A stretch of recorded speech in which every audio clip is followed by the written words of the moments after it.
A lion cub is surrounded by 5 hyenas, but what the baby elephant does will shock you. In Kenya's Masai Mara, the scorching sun crunches the dry grass, breaking it like bone. In the sky, vultures circled silently, their wings flapping slowly, while the smell of blood lingered in the air. In the distance, just beyond a dusty depression where the savanna bends, a small lion cub trembled, clinging to the base of a lone stone. His name was Kumo. He was not even a week old yet. His mother had disappeared 2 days earlier after a deadly fight with a stray male lion. Kumo hadn't heard a paw or a touch since then. He was starving, but worse, his heart was orphaned. Survival at this point had become a spiritual, not just physical, struggle. But there was no longer even a chance to fight. The hyenas, all 5 of them, surrounded him in a pack. Silently. Patiently.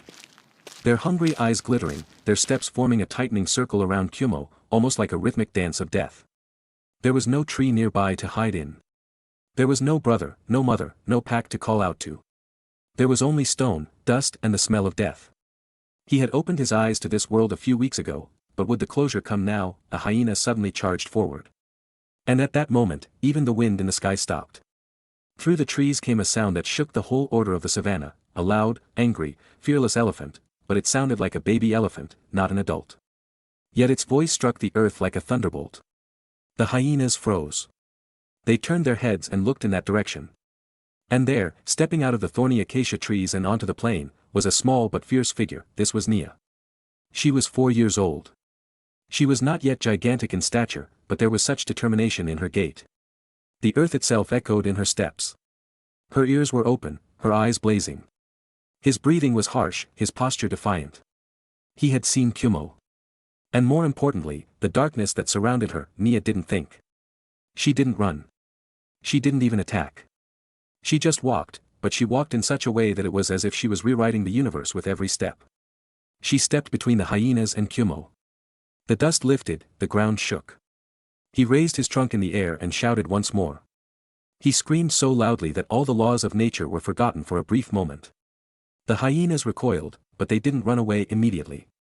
Because they were hunters who didn't believe in the madness of an elephant, but in what it had done. And here I want to ask you, why would an elephant save a lion cub? Nature can't have taught it. What about the heart? What about a lost memory? Kumo stared at the elephant's shadow with his weak body. His eyes were half open, but his mind was dazed. Nia didn't come back.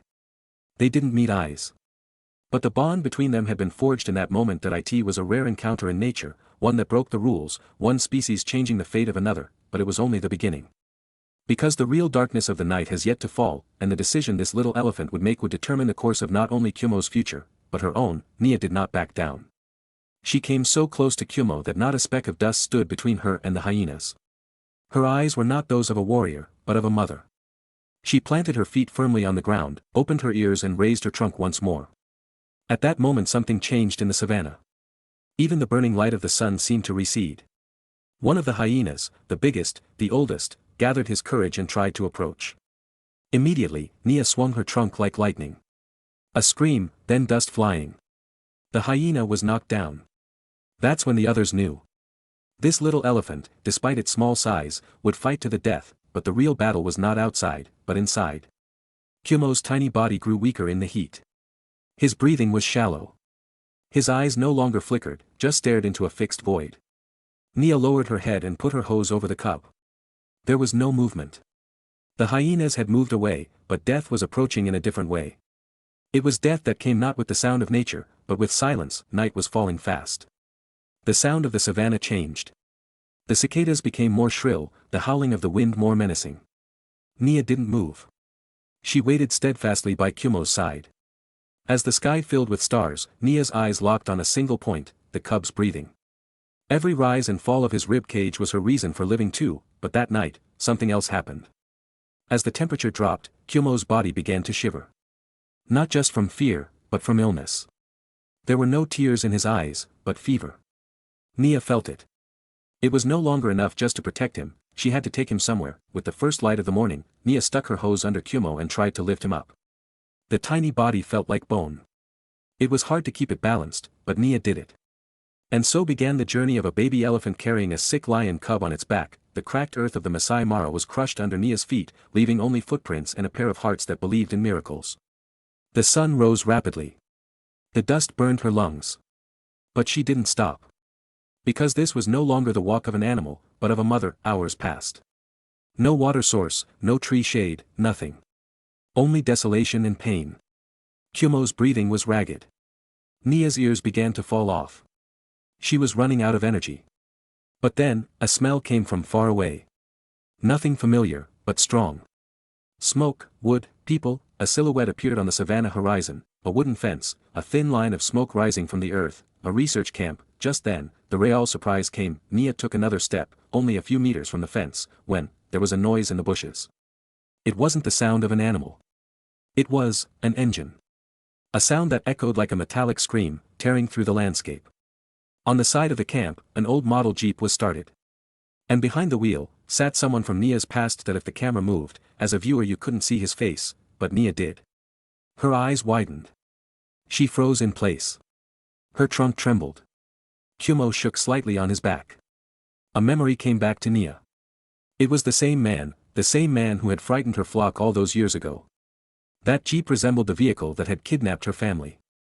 And now, that man was in charge of this camp. The viewer must hold his breath at this point. Should the elephant go forward? Or should it turn back? Kumo is about to die, but that man reminds Nia of the ghost of the past. The answer is neither clear to you nor easy for Nia, and then the man gets out of the Jeep and drops his water bucket. They lock eyes. Nia's look changes. The real battle begins now, to fear the past, or to transcend the past to save a life, and we are about to watch Nia's decision in that moment. A decision that will initiate not only a liberation, but a transformation, and nothing will ever be the same after that moment. Nia's feet were planted in the ground, but her heart was like a storm. When the man in front of her, the one driving the metal beast, appeared like a vision from her past, her steps stopped. Her eyes turned not to the sky, not to the ground, only to Kumo. The tiny body she was tired of carrying on her back, but afraid to let go. The man dropped his bucket and froze. Elias, an expert in animal behavior, had never seen anything like it. That an elephant could walk for hours carrying a lion cub on its back, no, he could not comprehend it. But to see such a human moment of decision in her eyes, he wasn't ready for that point. One more step and Nia would turn and walk away. Kumo would die. And this story would end here, but Elias bowed his head. He got down on his knees. He lowered his eyes and whispered Kumo's name quietly. Not like a mother, but like a child. Not like a savior, but like a regret, and in that moment Nia moved forward.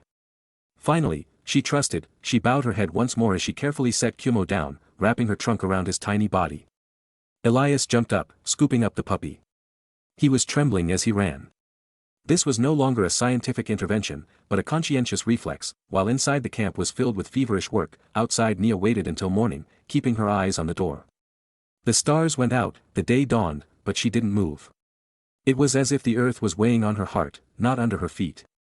The next day, Sifa was the first to appear in the camp's garden. The young trainee girl was carrying an old torn shawl of Elias.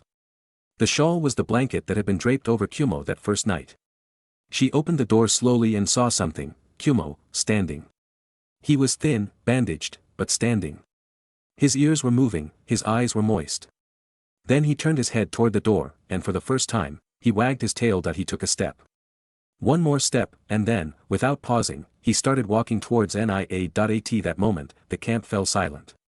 Even the air held its breath. Kumo stood in front of Nia. He rested his head on her legs. Nia slowly extended her trunk and stroked Kumo's head. An unspoken agreement, a wordless bond was re-established there and then. This was not just a story of salvation. This was an encounter where we could no longer distinguish who saved whom, and just when everything had calmed down, a new sound echoed. A deep, full sound coming through the trees, a herd of elephants. They had returned. Matriarch appeared at the head of the herd. His eyes are on Nia. At that moment, everyone was thinking only one thing: will Nia go? Nia stepped back. She looked at Kumo.